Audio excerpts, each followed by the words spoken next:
Prana evam param mitram, prana evam param sakha. In Shiv Puran, it is said that prana is your biggest friend. When it comes to your life, you leave everything aside and just run for it, right? If there's an earthquake, what will you do? You will run for life.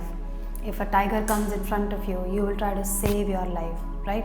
So when it comes to prana, that is the vital energy force in your body. You always choose your prana first. And it is true, if your own prana, if it is not working well, you cannot perform your duties for anyone or for yourself even. Prana, what is prana? I'll give you a beautiful example today. You have seen lizard, right? So most of us, like in our childhood days and even now, have seen that lizard, usually if someone steps on the tail of the lizard, it gets separated, right? But even if it is separated, you will see that the tail keeps shagging and moving, correct? Why does that tail move? It is separated from the body, so you should immediately stop working, you should immediately die, but it doesn't, it keeps moving as if it is still connected to the body. Prana is what connects this. It's on the energy level. If someone cuts your physical body, they cut the Annamaya Kosha, which is the physical body, one cannot see the prana. It's not visible, but it is felt in your body. So when the lizard tail shags, that means it is the prana, the electromagnetic force or the vital energy force within your body is still working. It is still working, and after a while the tail stops moving. That's when the prana leaves the tail. So even if you are dead, it takes a little bit of time for the prana to leave your body. That's the meaning of prana. That's the vital force I'm talking about. Same thing happens with humans. If someone cuts your shoulder from your arm, the arm will move for some time. It is that electromagnetic force, it is that vital energy. That is prana.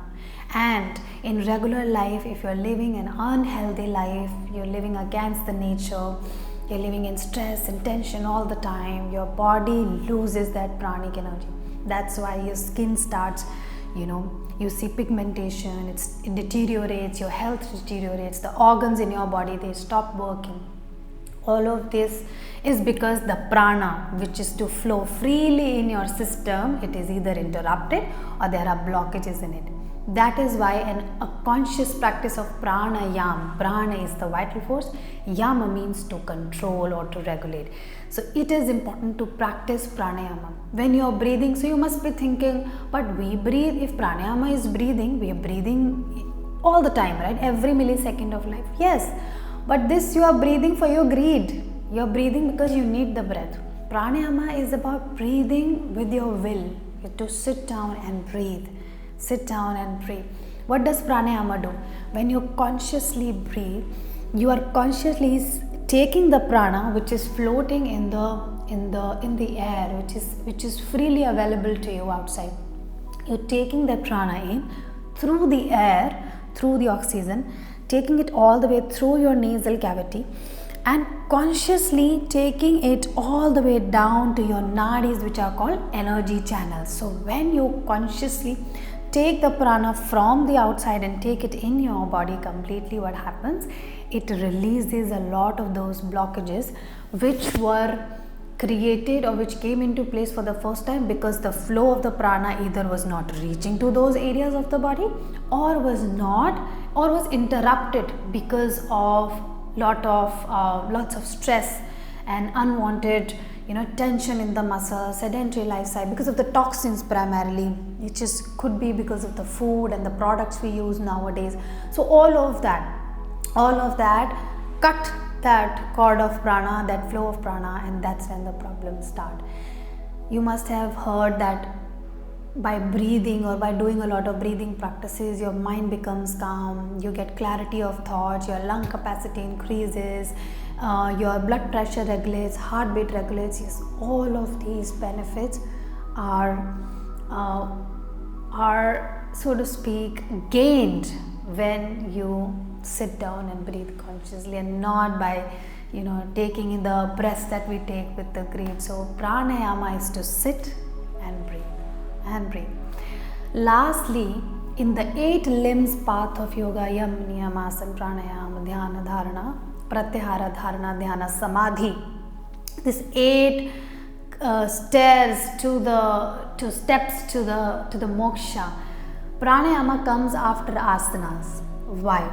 Because if you can't sit in cross-leg posture for even 5 minutes, how will you breathe with the will?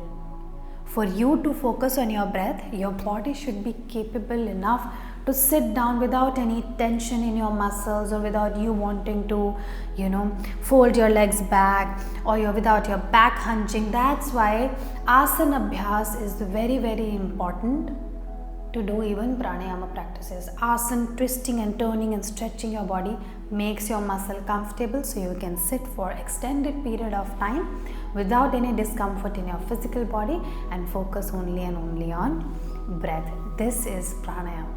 It's the most beautiful practice, and from here on I will be, for your course, for your program, I'm covering the 5 most important pranayams or the breathing practice that you must include in your routine.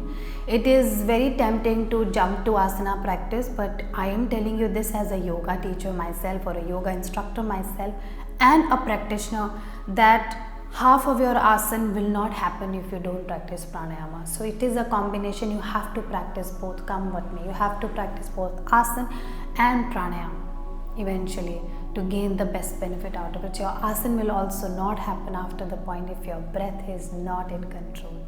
Hari Om. Thank you so much for listening. I'm hoping that you will take pranayama practices very seriously.